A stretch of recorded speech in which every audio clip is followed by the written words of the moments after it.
week got me thinking.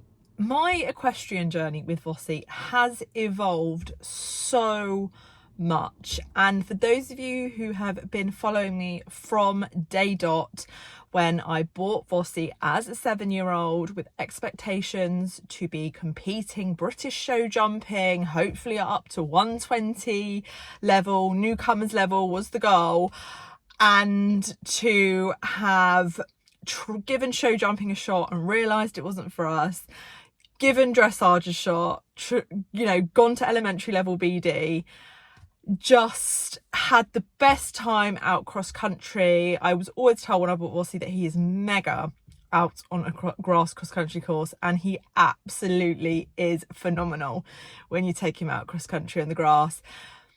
It just got me thinking, I'm obviously now at the other end of horse ownership, and the evolving relationship with Vossy has taken us to the whole new challenge of rehabbing him from soft tissue injuries.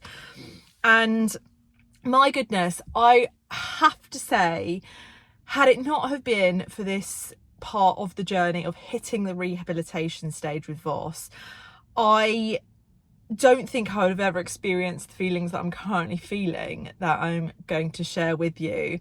So I think it's fair to say, when I was in the process of looking for my own horse and I was looking to buy a horse and I ended up buying Vossy, it was with the expectation that I would be looking for a competition horse, a horse that I would be aiming to go out and compete with goals like championships in mind.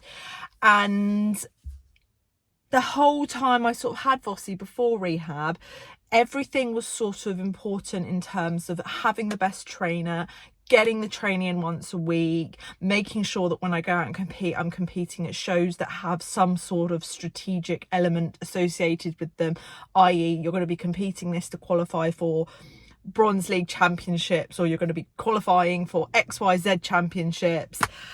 And there was always sort of the feeling within me that my purpose as a rider and my purpose as an equestrian was to be out competing all the time.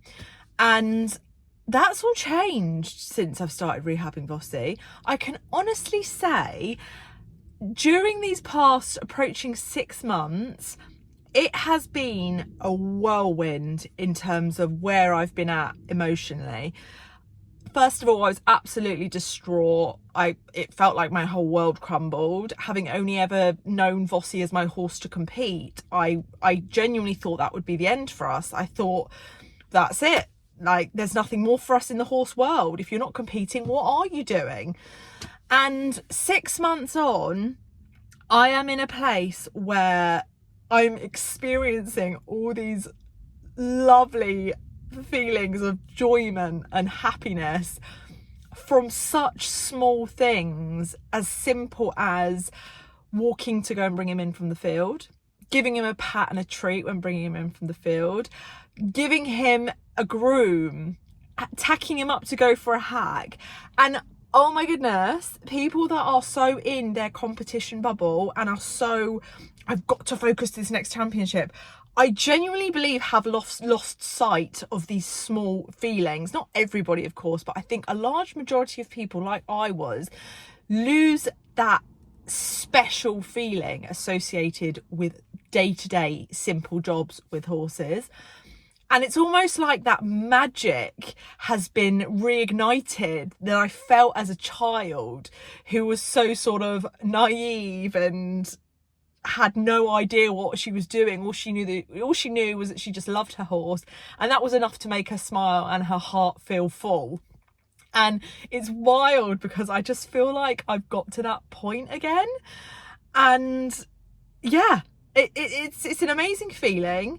You guys know, along the journey, I a few weeks ago decided to make the change to trying Vossy Bitless, because let's be real, like, having always had these challenges and goals set in the horse world, I kind of looked at it as going bitless would be another challenge, learning to ride my horse in a completely new way, learning to retrain Vossi in a completely new way, because that's what it is essentially. When you're changing a piece of tack so drastically like that, you are essentially retraining your horse to go off the aids and be ridden and go in a correct manner in a completely different piece of tack. So that's been a challenge in itself, which I've really enjoyed.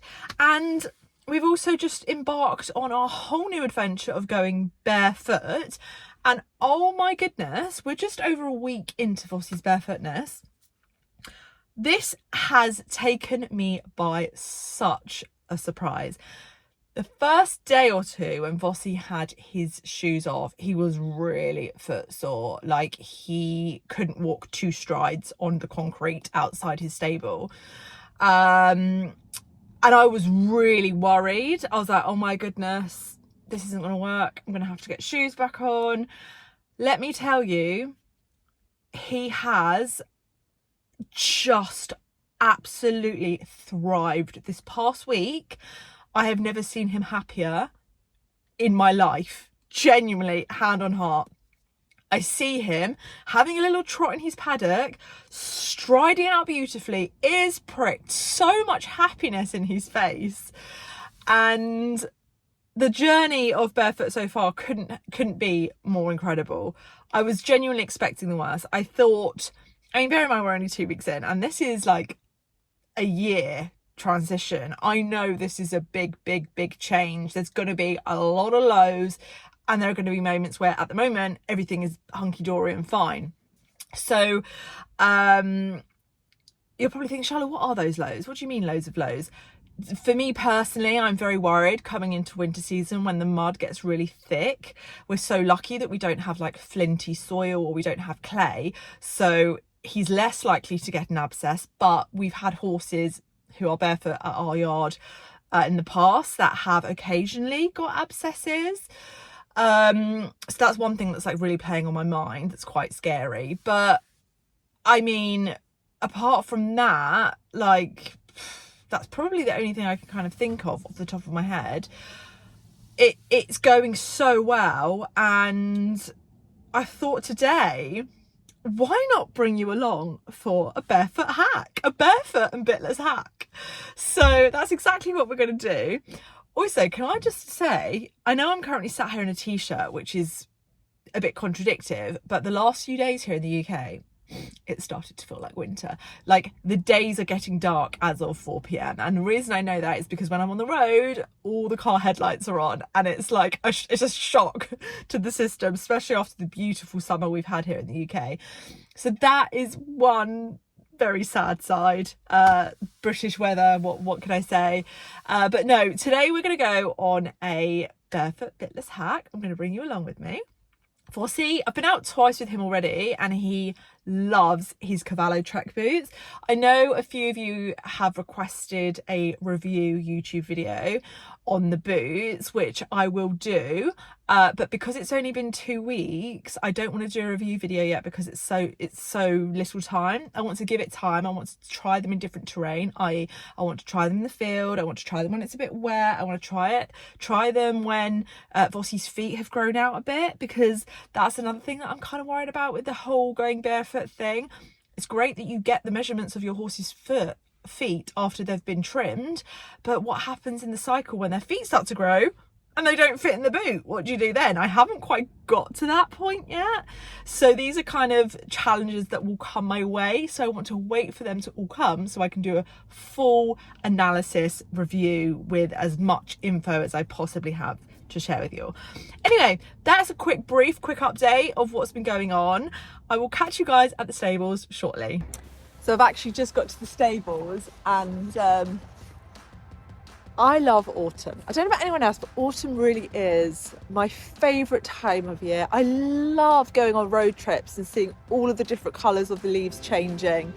And one part of my parents' house here is a unexpectedly but beautifully expanding Virginia creeper, and this changes colour to the most magnificent wall of beautiful red. And as you can see at the moment, it's just beginning to change from green to red. There's a beautiful patch there and it's absolutely magnificent.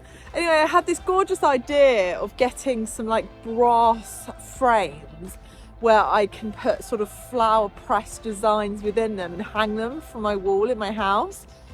And I was thinking, this Virginia creeper is such a beautiful plant. I might take some snippets of it and pop them in some glass frames and make some beautiful flower arrangements within the frames and hang them from my house. Because each season I like to sort of collect flowers, predominantly summer actually. I don't really collect much in winter, but definitely in summer when all of the dry grasses grow and seed, I trim them and create beautiful little flower arrangements. Actually, I made one for my parents for a barbecue once, and it's just now kept in their kitchen as an ornament. I'll go in and show you actually, but I thought creating a little autumn ornament would be quite cute. So I think I need to leave it maybe another week or two for it to go extra red because it's still quite green.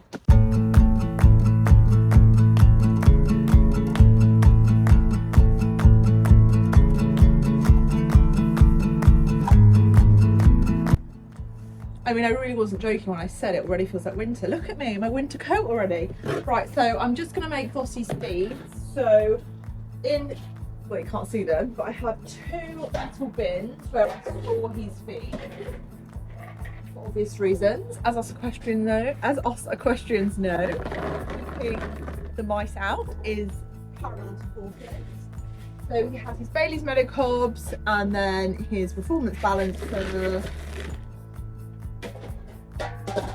And one thing that's really important when transitioning to barefoot is making sure that your horse's diet is monitored and amended as required.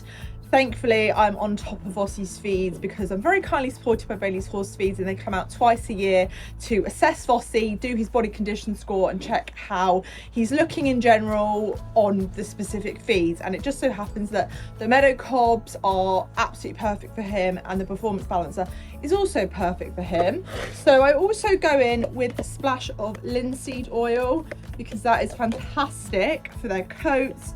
It's also fantastic for their overall health, and it's actually really good for their hooves.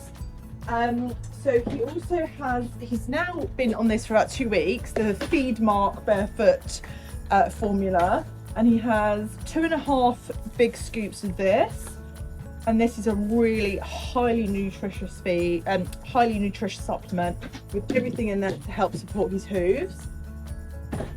He also has his Ultimate Gastro Ease supplement from Feed Mark 2, and that helps with his insides. It helps manage the acid in his stomach to help prevent the splashbacks which cause ulcers. Vossi's very prone to ulcers. Unfortunately, they are so annoying, and that's really helpful. And then, being grey and as he's getting older, he is prone to blemishes and things like sarcoids. So he also has 2 scoops of Feed Mark's Sarvoid supplement, which is a blend of herbs and also other really good nutrition to help the imperfections, the lumps and bumps, which actually he's been on this for quite some time and this has really helped him. So yeah, that is his feed done. Well, you know, I was complaining about it feeling like winter. Try mucking out Vossi with a coat on. Soon feels like summer again. Anyway, finished mucking out his stable. As you can see, I now bring the shavings right to the front because obviously he's newly barefoot, and something as small as that can really help provide his feet a bit more comfort, a bit more support. So yeah, he's certainly been enjoying having the shavings at the front. And what I find really interesting is that if I don't have shavings at the front, he will drag his hay from that corner over here and then stands on it. So it definitely goes to show that he does appreciate that little bit of support underneath him just while his feet are going through that transition phase of getting stronger and changing. Because at the end of the day, they're changing, they're widening, the frog's widening, giving his legs ultimately more support. So yeah, just as I thought it was time to bring Vossi in, this cutie little baby collapsed on my legs for some cuddles. Thank you, gorgeous. Oh yeah, I don't want to be on camera, sure. Little Roxy has been digging some holes with his nose and ripped skin off his nose, so now he's got a white patch on his nose. He's a cheeky Rottweiler, this one. Leo.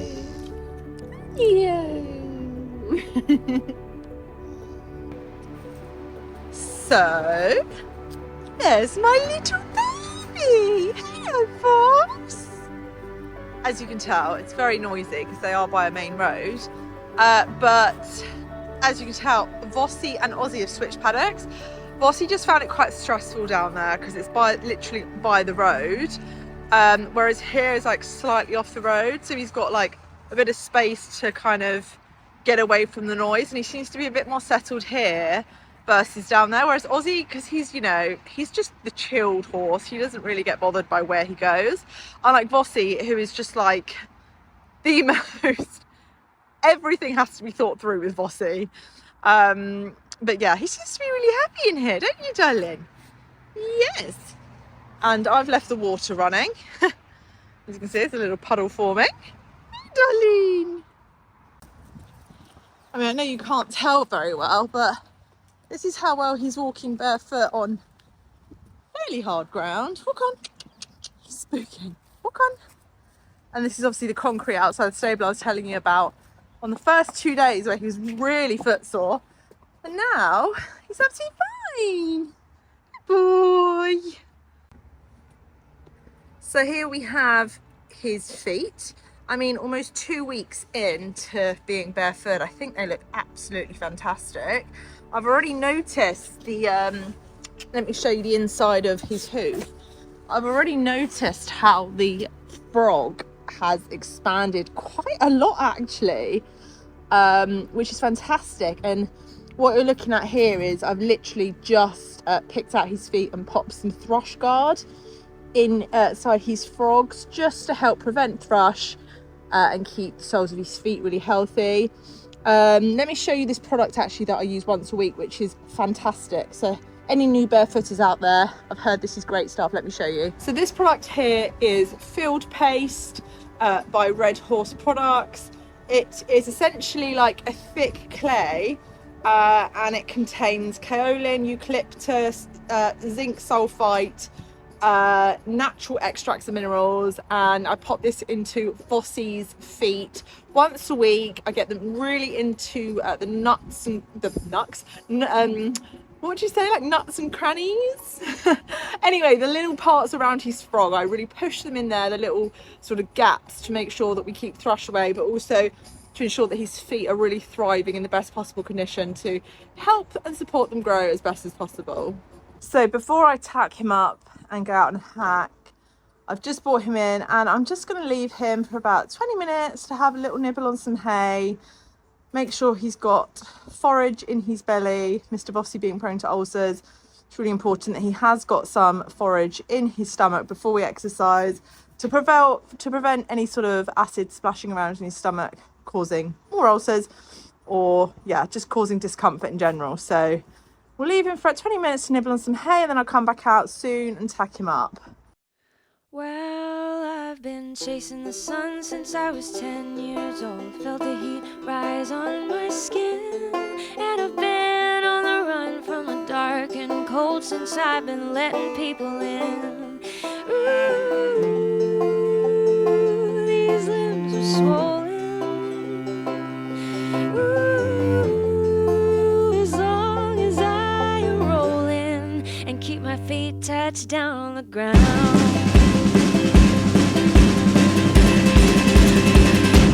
Here, take my lead if you're taking my hand. And we're all tacked up. There is my barefoot and bitless Vossie, almost 6 months into rehab. You're looking a bit special, mate. I don't know if it's because of the way your reins are hanging and your brow band's slightly off and your ears are back, but oh, there we go. You look a little bit better now, darling. Don't look too happy. Yeah? You. What a grumpy face, Vossie. Honestly. So before we go out for our little hack, I'm just walking Voss around the field for 5 minutes. He's having a nice little look. Broken cross-country fence. Probably get that fixed. Anyway, I thought I'd pop on and say, I thought a few of you may be questioning why Vossy's wearing his, I don't even know what they're called, socks with his boots. And the reason for that is when you've got a new pair of boots on your horse's feet, especially the cavallos, the horses are susceptible to rubbing on the back of their hooves as the boot is fitting to their shape. So the socks just basically, like us when we wear socks with shoes, just helps make the breaking in process kinder to his feet so he doesn't get rubs or sores. So that's why he's wearing the socks. Anyway, he's having a lovely little look at everything. So I'm going to put my phone down now and actually concentrate on riding him properly.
Well, it's about 20 minutes after I've got back from my hack with Vossy, and I obviously untacked him, I wiped him down, he's got some hay in his stable, and I've soaked his dinner, and I'm literally just about to give him his dinner.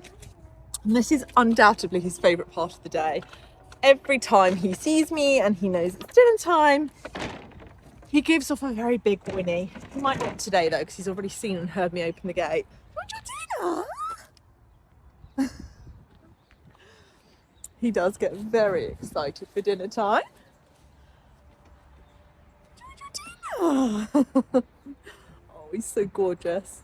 Dinner time! Well, whilst Mr. Voss is having his dinner, I thought I'd give you a little debrief on how the hack went. I mean, obviously I went by myself, so I was very limited with what footage I could capture. So I occasionally prop my phone up on like a fence post to try and differentiate the footage up a bit, so you could kind of see Vossy's movement with the boots on. And quite honestly, he just feels fantastic. He feels really forward. With regards to the bitless stuff, I'm still learning. And he's definitely still learning how to move correctly, still working over his back with obviously having no bit in his mouth. I think where we used to have a bit in his mouth, he would rely a lot more on knowing when to go into contact when there was sort of a contact there with me. Whereas now there is no contact in his mouth. It's nose band and pole pressure to indicate those signals. And to be honest with you, I've been riding almost 3 weeks bitless now, and I feel like he is starting to get the hang of it. It's coming slowly, but for anyone who's sort of watched my journey, and I know quite a lot of people have sent me messages saying, oh, you know, you've really inspired me to want to go bitless with my horse, I would say just be patient with it, because it is a totally different training technique with your horse, and it's going to take them time to learn. But yeah, things are going so well with him. As I said, I'm rehabbing him, so I'm not rushing anything. I'm in no rush to sort of speed things up or whatever. But yeah, in general, I thought it was a lovely hack. He was a good boy. And in terms of bitless and barefoot, I couldn't be happier. So yeah, I think on that note, I'm going to let him finish his dinner, finish him off for the evening, and I will catch you guys soon. Bye.